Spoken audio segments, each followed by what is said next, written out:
Hi, today I want to talk to you about effective conflict management.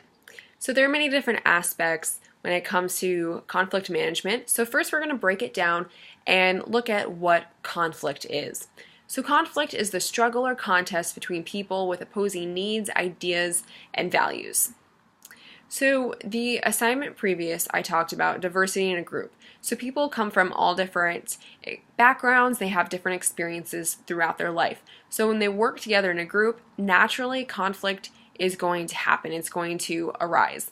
And that's just because we all think different and we have different experiences. So conflict management is really the way to handle conflicts with other people or in groups. So there are different types of approaches, and also within conflict management, you need to think about conflict resolution, self-awareness, communication skills, and establishing a structure to handle conflict in an environment like work. So the different approaches are competing, avoiding, compromising, collaborating, and accommodating. So competing is not always the best method, but if you don't have a lot of time to take care of an issue or you're in a situation where you can't, it's just pretty much saying this is how it's going to be for this period of time and we'll, take care of it at a later date, but it's really just being like, this is how things are. Avoiding doesn't really work out for anyone, and it's just where you pretend like the issue never happened, you don't talk about it, and it's just not there when it really is. Compromising is really the 50-50 approach, so you come together with your ideas and it's pretty much give and take until you can figure out what works best. Collaborating would really be each person coming together with their own set of ideas and figuring out what's going to work best, but each person is going to contribute. So if it were in a group, each person's going to have their input. And then accommodating is really just saying yes.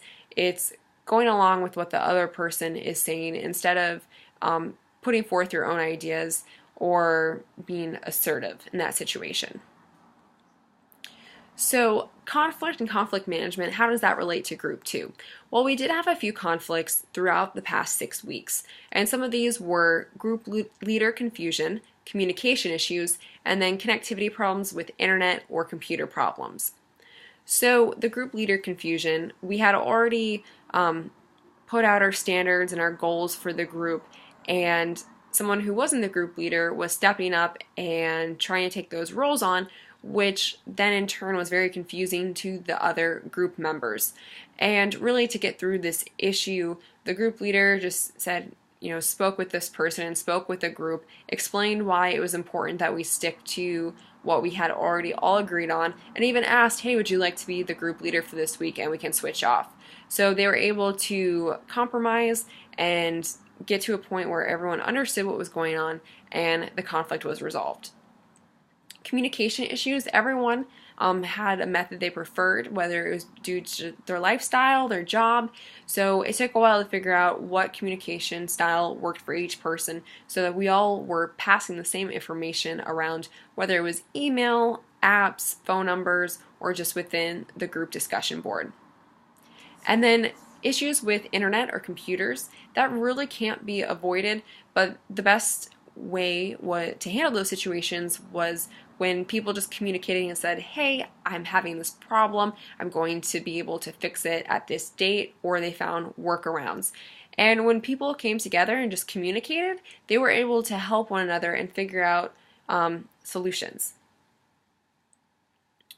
So essentially, all of these situations were handled with effective communication. So effective communication plays a huge role when it comes to effective conflict management. So the outcome for our group was we learned how to be a dynamic group. We learned the positive and negatives of group work. We came to a deeper level of understanding. We learned each other's personality types and how each person worked best.